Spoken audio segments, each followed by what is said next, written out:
Agora sim, Bíblia aberta em João capítulo 11, a leitura vai ser um pouco extensa, eu quero ler com vocês do 1 até o 46, mas é necessária, é uma história que eu acredito que todos aqui conheçam, mas existem alguns detalhes aqui que às vezes passam desapercebidos quando nós falamos sobre a ressurreição de Lázaro. Amém? João capítulo 11, do 1 ao 46, diz assim: Estava enfermo certo Lázaro de Betânia, aldeia de Maria e de sua irmã Marta. Esta Maria, cujo irmão agora estava doente, era a mesma que ungiu o Senhor com bálsamo e lhe enxugou os pés com os cabelos. Mandaram as irmãs de Lázaro dizer a Jesus: Senhor, aquele a quem amas está enfermo. Quando Jesus ouviu isso, disse: Esta enfermidade não acabará em morte, mas é para a glória de Deus, para que o Filho de Deus seja glorificado por ela. Jesus amava Maria, a irmã dela, e Lázaro. Quando, porém, ouviu que Lázaro adoecera, ficou ainda 2 dias no lugar aonde estava. Depois, disse aos discípulos: Voltemos para a Judeia. Disseram os discípulos: Mestre, recentemente os judeus procuravam apedrejar-te, e voltas para lá? Jesus respondeu: Não há 12 horas no dia? Se alguém andar de dia, não tropeça, pois vê a luz deste mundo. É quando anda de noite que tropeça, pois não tem luz. Disse isso e continuou: Nós somos amigos de Lázaro. O nosso amigo Lázaro dorme, mas vou despertá-lo. Responderam os discípulos: Senhor, se dorme, melhorará. Jesus estava falando da sua morte, mas os discípulos pensavam que ele se referia ao repouso do sono. Então Jesus disse claramente: Lázaro está morto. E me alegro por vossa causa, de que lá não estivesse, para que possais crer, mas vamos até ele. Então Tomé, chamado Dídimo, disse aos outros discípulos: Vamos nós também para morrer com ele. Quando Jesus chegou, já fazia 4 dias que Lázaro havia sido enterrado. Betânia distava cerca de 15 estádios de Jerusalém, cerca de 3 quilômetros. E muitos judeus tinham vindo visitar Marta e Maria para consolá-las acerca de seu irmão. Ouvindo Marta que Jesus vinha, saiu-lhe ao encontro. Maria, porém, ficou em casa. Disse Marta a Jesus: Senhor, se tu estivesse aqui, meu irmão não teria morrido. Ainda agora, porém, sei que tudo o que pedires a Deus, ele te concederá. Disse Jesus: Teu irmão ressuscitará. Respondeu Marta: Eu sei que ressuscitará na ressurreição no último dia. Disse Jesus: Eu sou a ressurreição e a vida. Quem crê em mim, ainda que esteja morto, viverá. E todo aquele que vive e crê em mim, nunca morrerá. Crês nisso? Disse ela: Sim, Senhor. Creio que tu és o Cristo, o Filho de Deus que havia de vir ao mundo. Depois que ela disse isso, voltou e chamou Maria, sua irmã, em particular, dizendo: O mestre está aqui e te chama. Quando Maria ouviu isso, levantou-se depressa e foi encontrar-se com Jesus. Ora, Jesus ainda não tinha entrado na aldeia, mas estava no lugar onde Marta o encontrara. Quando os judeus que estavam com Maria em casa e a consolavam perceberam quão rapidamente ela se levantara e saíra, seguiram-na, supondo que ia ao túmulo para chorar ali. Quando Maria chegou ao lugar onde Jesus estava e o viu, caiu-lhe aos pés, dizendo: Senhor, se tu estivesses aqui, meu irmão não teria morrido. Jesus, vendo-a chorar e também chorando os judeus que com ela vinham, comoveu-se profundamente em espírito e perturbou-se. Perguntou ele: Onde o puseste? Responderam: Senhor, vem e vê. Jesus chorou. Então disseram os judeus: Vede como o amava. Alguns, porém, disseram: Não podia ele que abriu os olhos ao cego fazer também que este não morresse? Jesus, comovendo-se profundamente outra vez, dirigindo-se ao sepulcro, Era uma gruta com uma pedra posta sobre ela. Disse Jesus: tirai a pedra. Disse Marta, irmã do morto: Senhor, já cheira mal, pois é o 4º dia. Então Jesus lhe disse: não te disse que se creres verás a glória de Deus? Tiraram então a pedra, e Jesus, levantando os olhos para o céu, disse: Pai, graças te dou porque me ouviste. Eu sei que sempre me ouves, mas eu disse isso por causa da multidão que me rodeia, para que creiam que tu me enviaste. Tendo dito isso, Jesus clamou em alta voz: Lázaro, vem para fora. O morto saiu, tendo as mãos e os pés enfaixados e o rosto envolto num lenço. Disse Jesus: desatai-o e deixe-o ir. Muitos dos judeus que tinham ido visitar Maria e tinham visto o que Jesus fizera, creram nele. Alguns, porém, foram para os fariseus, até os fariseus, e contaram o que Jesus tinha feito. Amém. Senhor, nós oramos e pedimos: fala conosco, meu Pai, através da tua palavra. Que o Senhor, ó Deus, traga cativo o nosso entendimento, o nosso pensamento, e que nós venhamos sair daqui transformados pelo poder que há na tua palavra. Em o nome de Jesus oramos. Amém. Queridos irmãos, hoje eu quero falar com vocês sobre o tema Jesus Cristo é Senhor sobre a vida e sobre a morte. Jesus Cristo é o Senhor sobre a vida e sobre a morte. Dos 4 evangelhos, e isso a título de introdução, o evangelho de João é o mais diferente. Por isso ele não é considerado um evangelho sinótico, ou seja, Mateus, Marcos e Lucas olham para a mesma direção. Eles falam dos mesmos assuntos, contam praticamente os mesmos milagres e abordam praticamente os mesmos temas. De uma forma ou outra, às vezes com um detalhezinho a mais aqui, um detalhezinho menos ali, mas são as mesmas histórias. João não.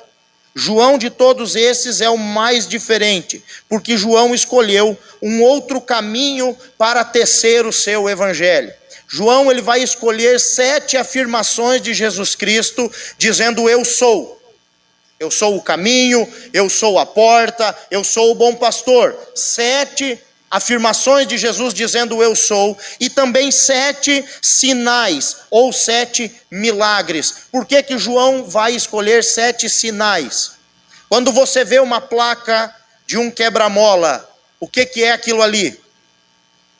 Aquilo é um sinal, que a tantos metros tem um quebra-mola. Mas a placa que indica o quebra-mola não é um quebra-mola. Então João aqui não está escolhendo milagres para adorar os milagres, mas os sinais que João escolheu apontam para aquele que é maior que os próprios milagres, que é o Senhor Jesus Cristo. Acredita-se então que o Evangelho de João é um dos últimos livros a serem escritos e compõe aí o Novo Testamento. Nós sabemos que João foi o último apóstolo, que foi o último apóstolo a morrer. A tradição da igreja primitiva, no entanto, vai sugerir que João escreveu o seu evangelho já no final da sua vida, por volta do ano 85 ou 90 depois de Cristo. E é muito interessante porque o próprio autor João deixa claro qual é o propósito do seu livro. E ele diz assim em João 20, versículo 30 e 31. Na verdade, Jesus fez diante dos seus discípulos muitos outros sinais que não estão escritos neste livro. Estes, porém, foram registrados para que vocês creiam que Jesus é o Cristo, o Filho de Deus, e para que crendo tenham a vida em seu nome. Então João deixa bem claro qual é o propósito do seu livro. E o propósito do livro de João, e o propósito dele ter escolhido apenas 7 sinais, é que com estes 7 sinais, ele consegue comprovar por A mais B que Jesus Cristo é o Filho de Deus e que não existe salvação fora de Jesus Cristo.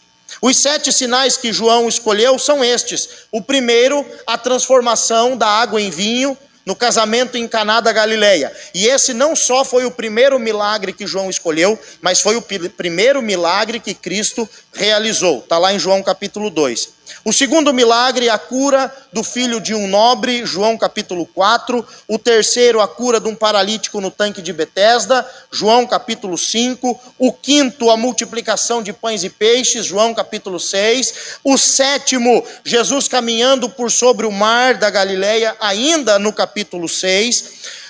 O sexto, aliás, a cura de um cego de nascença, João capítulo 9.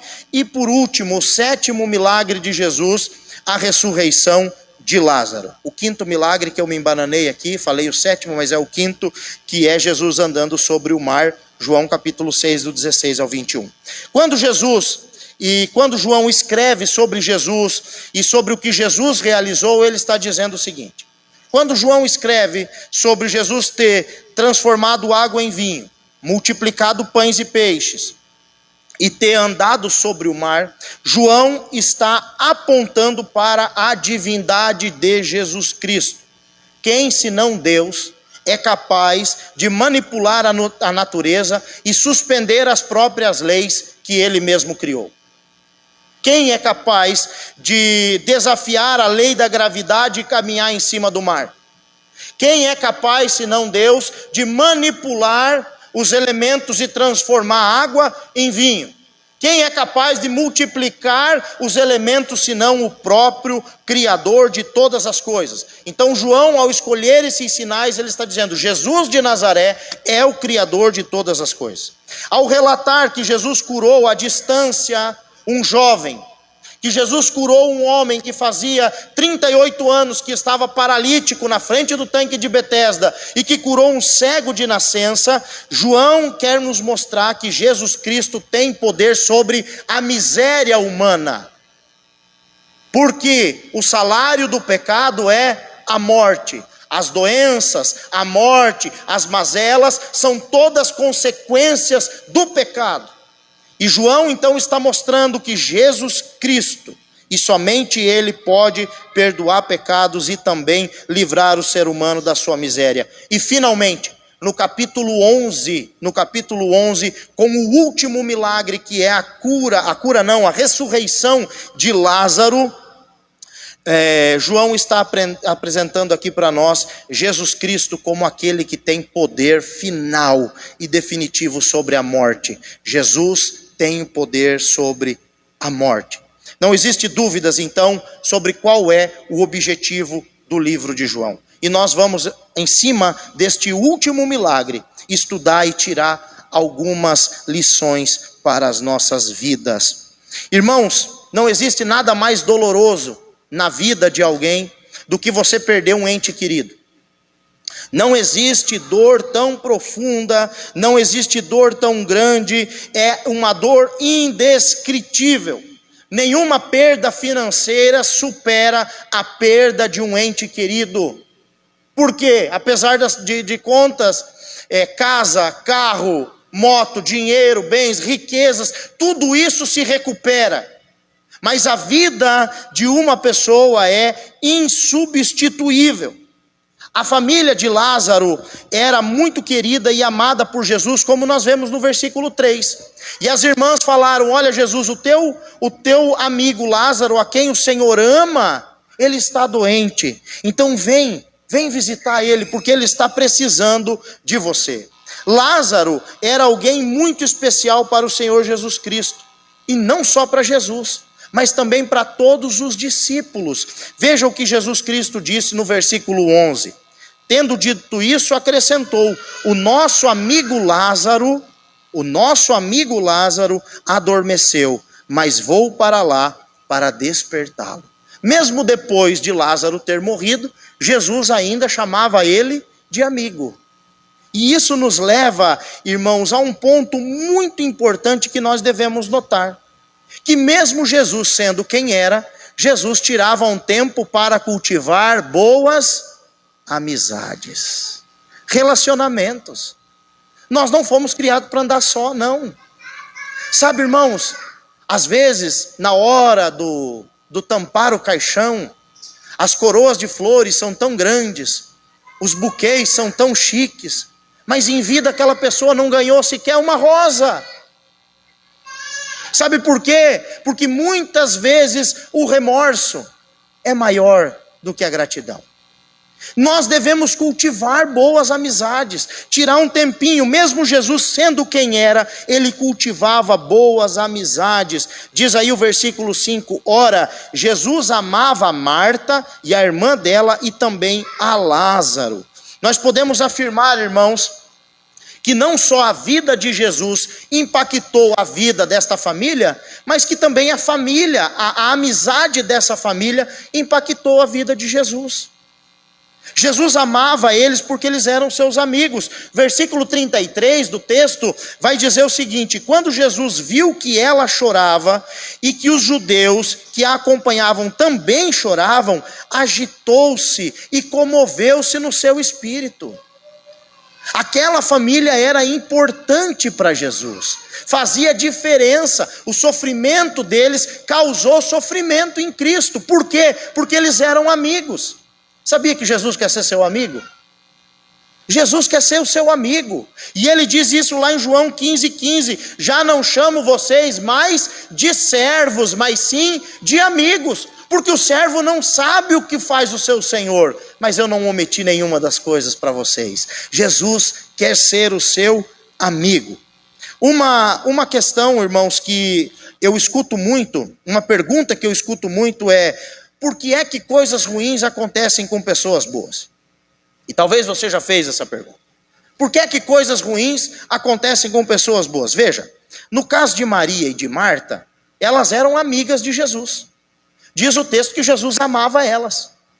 Mais ainda, o Lázaro que estava doente também era amigo de Jesus, e diz o texto que Jesus amava o Lázaro. Mas aconteceu aí uma tragédia. Elas mandaram um recado, elas avisaram dizendo: olha, Jesus, o amigo a quem tu amas está doente, vem nos visitar. Quem sabe até o próprio Lázaro não ficou confiante nisso, dizendo: as minhas irmãs já mandaram avisar. Eu sei que daqui a pouquinho Jesus está chegando aqui, e ele vai me curar. Ele é meu amigo, eu sou amigo dele, ele vai vir aqui. Mas não é isso que acontece, não é isso. Quantos crentes fiéis têm sofrido pelo mundo? Quantas pessoas, e quem sabe você mesmo, você é um desses que está sofrendo, ou que passou por um grande sofrimento na vida, e talvez você esteja se perguntando: por que, Senhor? Por que isso está acontecendo comigo? Eu sou teu amigo, eu amo o Senhor, por que isso está acontecendo comigo? E a resposta para essas indagações, meus queridos irmãos, muitas vezes não são compreendidas, muitas vezes não são, porém a única e verdadeira resposta é esta, é uma só, está ali no versículo 4, Jesus disse: essa doença não é para a morte, mas para a glória de Deus, a fim de que o Filho de Deus seja glorificado por meio dela. Por que está acontecendo isso comigo, pastor? É para a glória de Deus e para que o Filho de Deus seja glorificado. Mesmo sem eu entender, eu vou glorificar a Deus, eu vou ser grato a Deus em tudo, porque eu sei que Deus está no controle de todas as coisas. Por quê? Porque muitas vezes as coisas não vão acontecer como eu quero, mas em todas as vezes elas vão acontecer como Deus quer. Deus jamais perde o controle, e tudo acontece como Deus quer que aconteça. Certo pastor, um dia lutando contra o câncer, já tinha virado metástase, ele estava sofrendo demais. E ele chegou para a sua família, reuniu a família e falou: parem de orar por mim. Ele chegou no domingo à noite, fraco, pegou o microfone e disse: igreja, eu agradeço, mas parem de orar por mim. Eu quero dizer para vocês, que se Deus me curar, nós aqui vamos ver a glória de Deus. Mas se Deus me recolher, eu vou ver Deus na sua glória. Irmãos, isso é ter fé, é saber que independentemente do resultado, Deus está no controle de todas as coisas.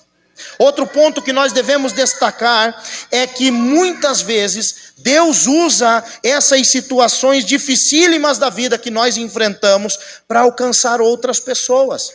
Veja aí no versículo 15, quando Jesus Cristo se alegra, ele diz assim: por causa de vocês eu me alegro de que não estivesse lá, para que vocês possam crer. Mas vamos até ele.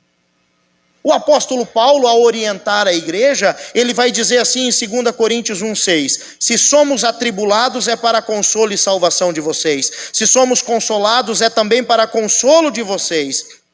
Esse consolo se torna eficaz na medida em que vocês suportam com paciência os mesmos sofrimentos que nós também suportamos. Aí olha o que ele fala no versículo 7: a nossa esperança em relação a vocês é sólida, sabendo que, assim como vocês são participantes dos sofrimentos, assim também serão participantes da consolação. O que o apóstolo Paulo está dizendo aqui? Nós estamos sendo atribulados, e se nós somos atribulados, é para consolo de vocês. E se vocês estão sendo atribulados, saiba que é para consolo de alguém. Irmãos, Deus é tão soberano, que até aquilo que a gente julga, ruim, pesado, dificílimo, Deus usa em seu favor para abençoar a vida de outras pessoas. Deus usa, mas a certeza que nós temos é uma, de que se nós somos participantes do sofrimento, nós também seremos participantes da consolação. Deus não nos deixa sozinhos. Pois bem, quando Jesus foi avisado que o seu amigo estava doente, Lázaro ainda estava vivo. Mas Jesus decidiu ficar 2 dias a mais ali aonde ele estava. A distância que Jesus estava era poucas horas de caminhada. Mas Jesus preferiu ficar ali mais 2 dias. E por que é que Jesus demorou? Você já parou para pensar? Eu estava pensando sobre isso, irmãos. Jesus demorou propositalmente. Jesus esperou que Lázaro morresse e fosse sepultado e fosse enterrado antes dele chegar.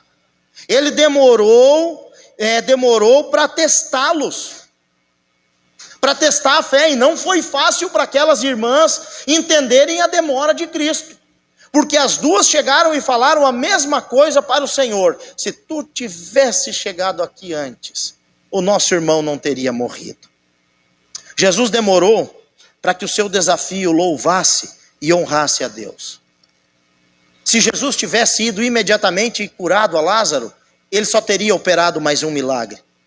Se Jesus tivesse ido e imediatamente ressuscitado Lázaro logo após a sua morte, ele não teria feito mais a Lázaro do que fez para algumas outras pessoas.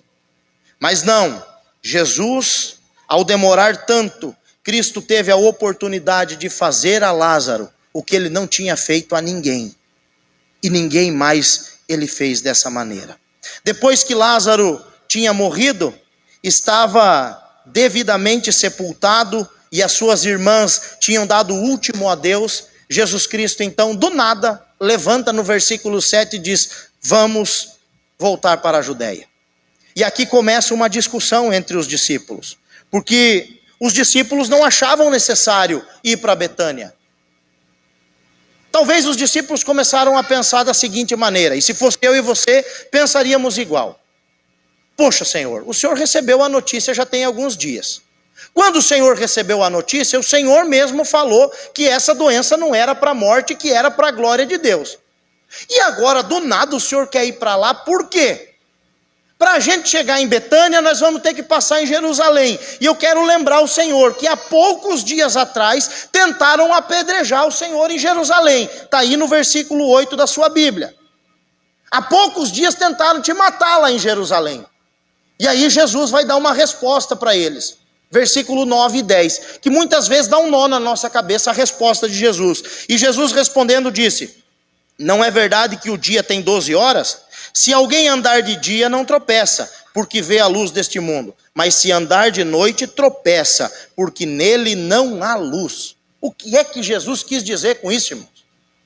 Os discípulos estão falando para Jesus: Jesus, não vamos voltar, porque eles quiseram te matar há poucos dias.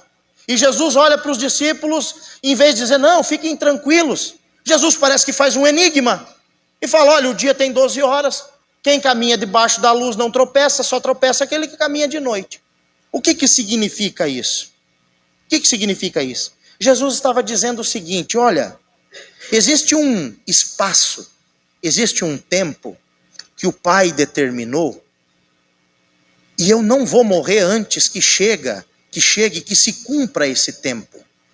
Eles podem fazer o tipo de armadilha que eles quiserem fazer. Eu não vou tropeçar, porque eu estou andando debaixo da luz do Pai. Eu estou enxergando tudo que eles estão fazendo. Então, fiquem tranquilos, que não vai acontecer nada. Mal sabiam os discípulos que aquela era a última semana de Jesus. Vocês sabiam disso? Naquela semana do milagre da ressurreição de Lázaro, Jesus Cristo foi crucificado, mas ainda não tinha chegado o dia. Ir para a Judéia foi uma prova de amor, porque Jesus não disse assim, vão vocês então e eu vou ficar aqui no deserto.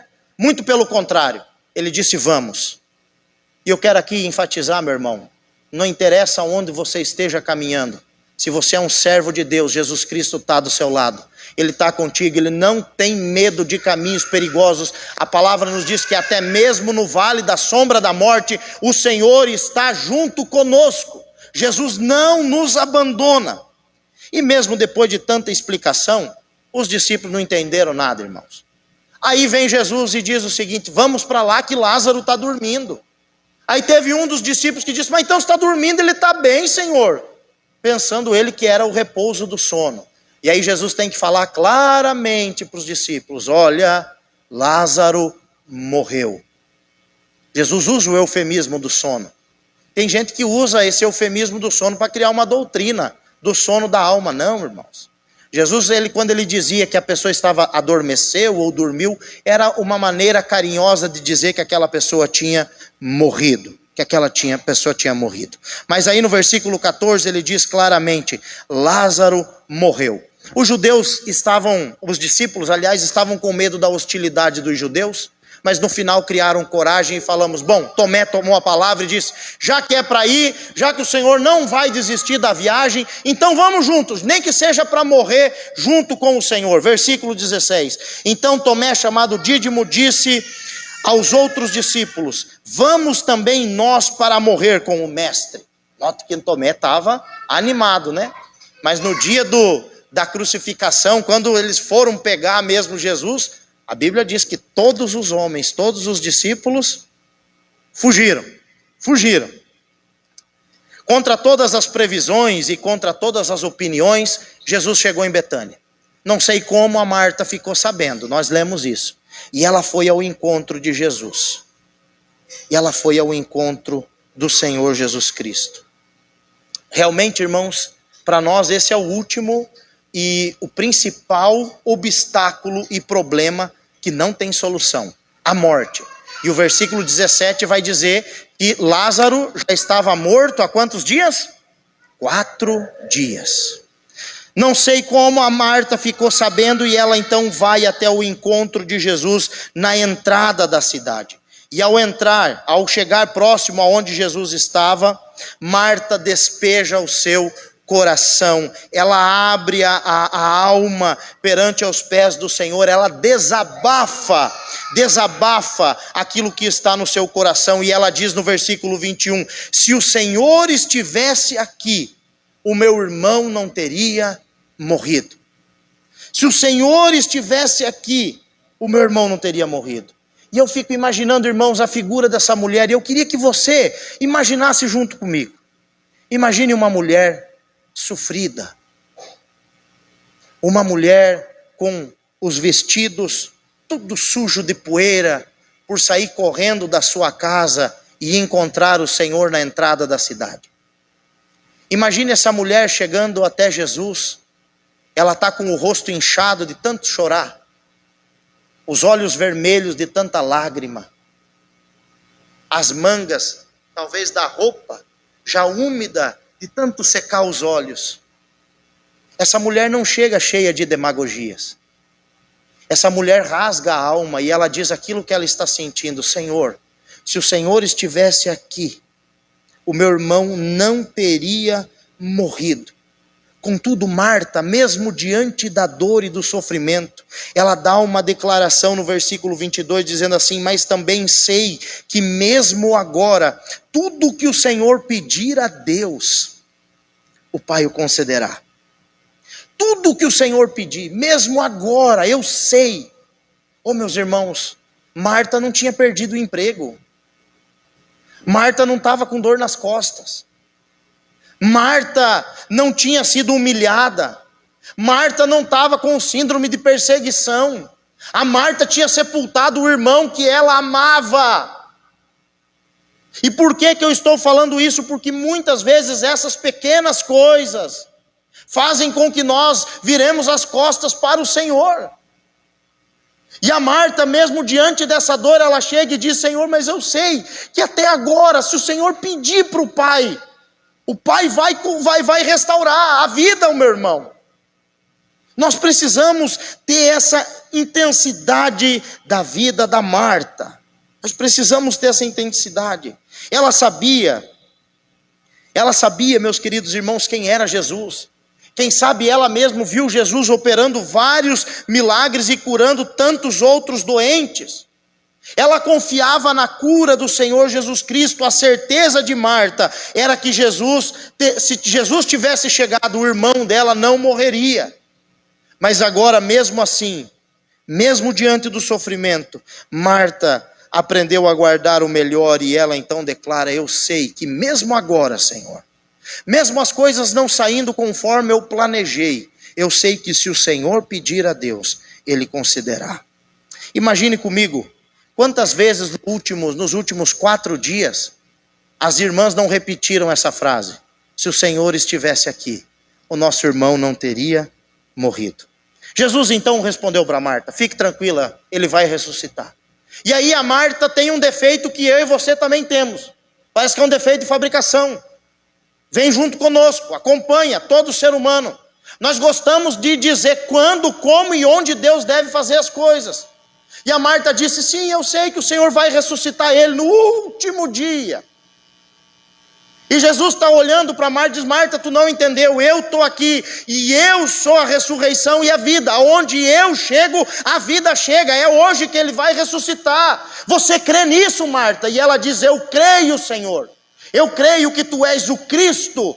Eu creio que tu és o Filho de Deus. Eu creio, Senhor. Ô meu irmão, a fé que você tem em Jesus Cristo é para hoje, é para agora, não é para amanhã. E Jesus está falando algo para você hoje aqui. Você crê que eu sou verdadeiramente o Filho de Deus? Qual é a sua resposta? A resposta da Marta foi: eu creio, Senhor. Eu tenho plena convicção.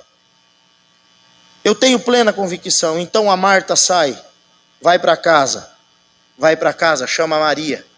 A Maria dá um salto, vem correndo, se encontra com Jesus, e junto com ela vem uma multidão de pessoas, pensando que ela ia para o túmulo, ela vai para a entrada da cidade. Quando chega lá, Maria se joga aos pés de Jesus, e mais uma vez, sabe qual foi a frase? Se o Senhor estivesse aqui, o nosso irmão não teria morrido. Versículo 32. Agora, irmãos, notem o comportamento de Jesus. Jesus em nenhum momento ele é agressivo com aquelas mulheres. Em nenhum momento Jesus trata com rispidez, ou ignorância, ou com brutalidade. Jesus poderia ter dito: para de chorar, eu vim aqui para ressuscitar o teu irmão. Vocês ficam choramingando aí, todo o sofrimento que eu tenho a enfrentar semana que vem, e por vocês eu vou ser chicoteado, espancado, vão cuspir em mim, vão me pregar numa cruz, vão enfiar uma coroa de espinho na minha cabeça e eu não estou chorando. Mas não, Jesus se compadece, diz o texto. E eu fico imaginando a cena, aquela mulher mais uma vez, jogada ali no meio da poeira, com o rosto inchado, com o rosto molhado de tantas lágrimas, sem esperança na voz, dizendo: Senhor, se o Senhor estivesse aqui, o meu irmão não teria morrido.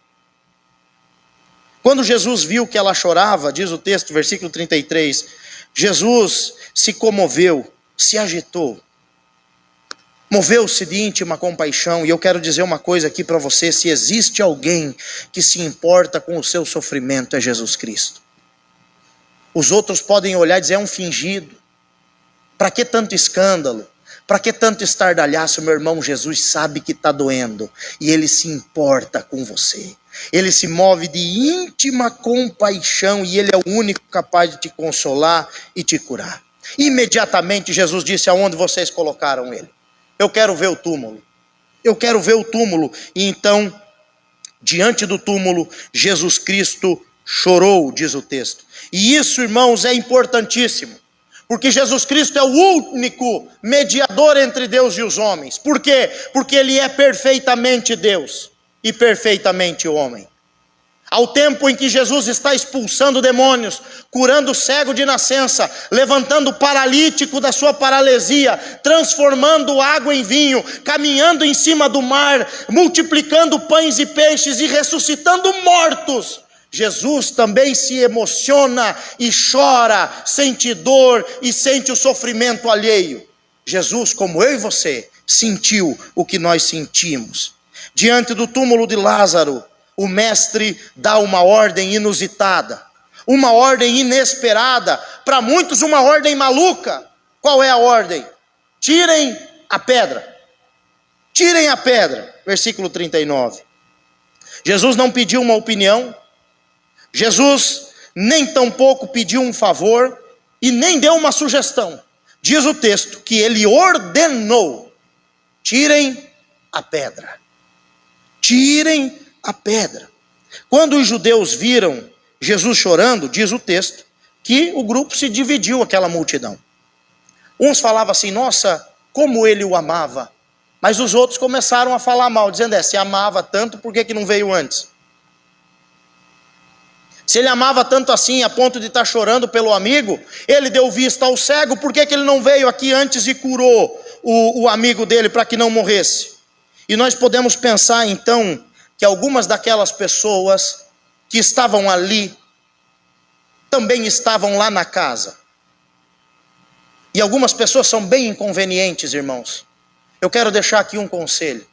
Às vezes, na hora de um sepultamento, da perda de alguém, o seu silêncio é a melhor coisa que tem. A pessoa vê que você está ali, que pode contar com você. Porque tem gente, irmãos, que quando abre a boca, só pela graça do Cordeiro. E assim era aquela multidão que estava junto com Marta e Maria. Talvez eles disseram, não há mais o que fazer, Marta. Maria, deu de chorar. Vocês fizeram tudo possível. Vocês mandaram chamar ele, mas ele não veio. Agora deu. Nós precisamos colocar a pedra e lacrar esse sepulcro. E aquela pedra na entrada do sepulcro, aquela pedra era exatamente o selo da morte, que tinha acabado, não tinha mais o que fazer. A pedra selava a morte. E Jesus Cristo diante da pedra e na frente da multidão disse, tirem, podem tirar. Tirem a pedra. Diante da ordem do Senhor Jesus Cristo e da palavra do Senhor Jesus Cristo, começam as desculpas. Cheira mal, já fazem 4 dias, não tem mais jeito. Porque a gente é muito bom, irmãos, para falar que somos crentes, mas quando Deus exige algo de nós, a gente começa a vacilar na fé. Não, Senhor, não, eu sei que o Senhor é a ressurreição e a vida, mas tirar a pedra não, já é demais. Eu até acredito que o Senhor vai ressuscitar o meu irmão no último dia, mas não tem necessidade disso não, Senhor, não precisa tirar a pedra. E as desculpas são as maiores. Entenda o que eu vou falar aqui. Jesus não está nem um pouco preocupado com as suas desculpas. A palavra dele vai ser cumprida. A palavra dele vai ser cumprida. E Jesus Cristo, o soberano Deus agora, ele não pediu, ele não deu um conselho, ele não deu uma sugestão, mas ele deu uma ordem. Tirem a pedra. E a pedra foi retirada. A nossa incredulidade e falta de coragem não anulam a soberania de Jesus Cristo. Versículo 40, Jesus respondeu: eu não disse a você que se cresce veria a glória de Deus? Nesse momento, diante do sepulcro, agora sem a pedra, a multidão está atrás de Jesus. Atrás de Jesus está a Marta e a Maria, e atrás delas a multidão. E Jesus olha diretamente para Marta. Olha diretamente para Marta e disse: Marta, agora você vai entender o que eu falei para você lá na entrada da cidade. Que se você cresce, que se você tivesse fé, você veria a glória de Deus. E vocês vão ver a glória de Deus. Hoje você vai ver a glória de Deus. Nós precisamos, irmãos, vencer a incredulidade. Precisamos entender também que Deus vai nos arrancar da zona de conforto e nos colocar diante do problema. Entenda que Deus não livrou aqueles 3 jovens da fornalha, mas Deus entrou com aqueles jovens dentro da fornalha. Entenda que o Senhor Jesus Cristo do alto da montanha não deu a voz para que o vento e o mar se acalmassem, mas ele foi caminhando e entrou junto com os discípulos no barco, e só depois que Jesus entrou no barco, os ventos se acalmaram. Jesus Cristo vai arrancar você da zona de conforto, vai colocar você na frente do seu problema, para você encarar o problema como aquelas mulheres estavam encarando o túmulo do irmão aberto, para você poder contemplar a glória de Deus, porque aquilo que você julgava impossível, e é impossível segundo as tuas forças, não é impossível para Deus. Eu não sei qual é o seu problema, eu não sei qual a crise você está enfrentando, mas eu digo com toda certeza, não é impossível para Jesus Cristo. Obedeça a sua ordem, tire a pedra e fique esperando para ver o milagre acontecer. E foi o que aconteceu, Nada foi capaz de impedir Jesus de chegar até Lázaro. Nada, absolutamente nada. O perigo de morte no versículo 8 não foi. A ignorância dos discípulos no versículo 12 não foi. A incredulidade da multidão, versículo 37, não foi. A pedra não foi. O estado de decomposição do corpo, porque já era 4º dia, não foi. E nem mesmo a própria morte. Quando Jesus Cristo chegou, o milagre aconteceu. Você sabe muito bem o que aconteceu. Enquanto Jesus Cristo estava orando, talvez a multidão ainda cochichava. O que esse louco está fazendo? Mandou tirar a pedra. Cheira mal. Nossa, o que está saindo aí de dentro? E Jesus, enquanto a multidão cochicha, Jesus ora ao Pai e agradece ao Pai dizendo: Pai, graças te dou porque me ouvistes. Eu sei que sempre me ouves, mas falei isso por causa da multidão presente, para que creiam que tu me enviastes. A palavra do Senhor diz que nós temos um Deus no céu, que não está com os seus ouvidos tapados, nem com as suas mãos algemadas, e nem com os seus pés amarrados. Nós temos um Deus no céu que ouve o nosso clamor, que ouve as nossas orações. E Jesus está dizendo isso: Pai, eu te agradeço, porque eu sei que o Senhor me ouve, sempre me ouve. Mas Jesus muda o tom da voz. E então, para chamar a atenção da multidão e fazer eles olhar para a entrada do túmulo, diz o texto que Jesus Cristo deu um brado. E depois de dizer isso, clamou em alta voz: Lázaro, vem para fora. Oh, meus queridos irmãos, a última palavra é do Senhor Jesus Cristo. A última palavra é dele. Já tinham sepultado o homem, já tinham trancado a boca do sepulcro. Já cheirava mal, estava apodrecendo. Eu não sei se o morto ouve, se defunto escuta, mas aquele escutou. Aquele escutou. Sabe por que ele escutou? Porque não era a minha voz, e nem tampouco a sua voz, mas era a voz do Todo-Poderoso. A Bíblia diz que quando Deus fala, a terra se derrete como cera diante do fogo. A Bíblia diz que quando Deus fala, as nações todas calam a sua boca. A Bíblia diz que quando Deus fala, os ventos cessam, o mar revolto se acalma. Quando Ele fala, os demônios, independente do número, batem em retirada. Quando Jesus Cristo fala, o inferno estremece. Quando Jesus Cristo fala, até os mortos respondem e saem amarrados de dentro do sepulcro. Porque é Jesus Cristo falando. Jesus Cristo disse: Lázaro, venha para fora. E aquele que tinha morrido saiu. Aquele que estava morto, que tinha morrido, saiu, com os pés e as mãos atadas, um lençol ao redor da cabeça. E Jesus Cristo disse: está pronto. Desatem o homem, deixa ele viver a vida. Olhem e contemplem a glória de Deus. Eu encerro, irmãos, mostrando dois caminhos diante de todos aqueles que encontram o Senhor Jesus Cristo. O primeiro caminho é de você reconhecer Jesus Cristo como verdadeiramente o Filho de Deus, o unigênito do Pai, o Messias prometido, o Salvador da sua alma. E o segundo caminho é o caminho do desprezo, de você rejeitá-lo como Senhor e Salvador. Note que mais uma vez a multidão se dividiu. Versículo 45 e 46. Muitos dos judeus que tinham vindo visitar Maria, vendo o que Jesus havia feito, creram nele.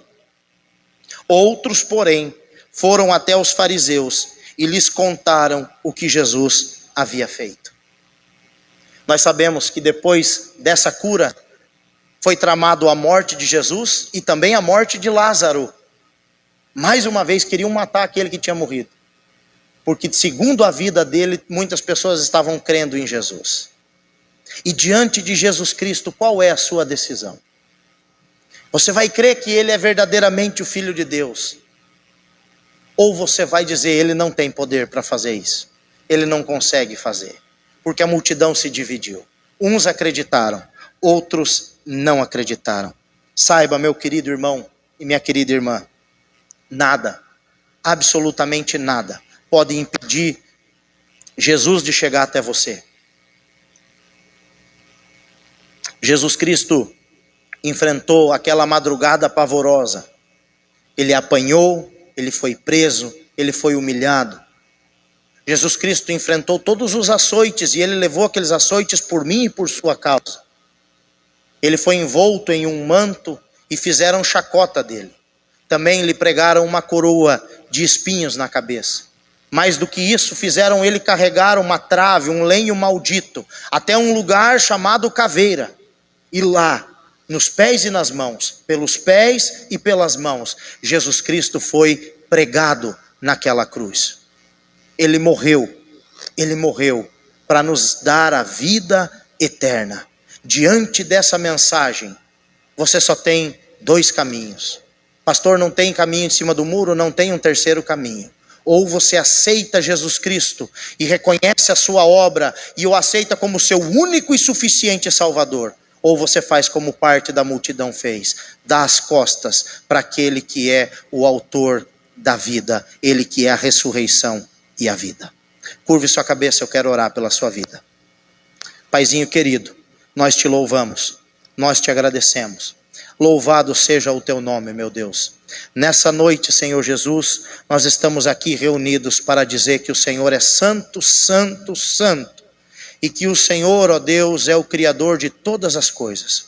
Pai, nós pedimos e clamamos ao Senhor, que o Senhor, ó Deus, encontre aquele coração que está, Senhor Jesus, sedento por Ti. Que o Senhor, que é o bom pastor, o Senhor encontre as ovelhas perdidas. E que nós, ó Deus, não venhamos de maneira nenhuma negligenciar o Senhor nas nossas vidas. Que nós, meu Pai, venhamos, ó Deus, reconhecer o Senhor como único e suficiente Salvador. Sabendo que o Senhor é a ressurreição e a vida, e que todo aquele que crê em Ti não morrerá eternamente. Assim nós oramos em o nome do Pai, do Filho e do Espírito Santo de Deus. Amém.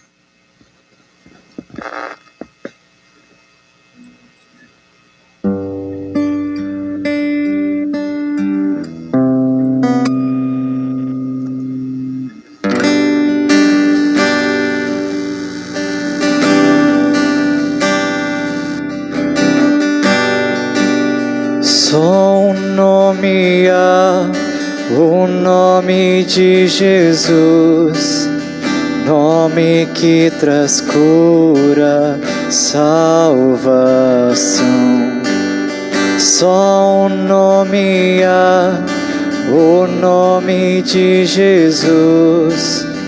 Todas as nações vão declarar.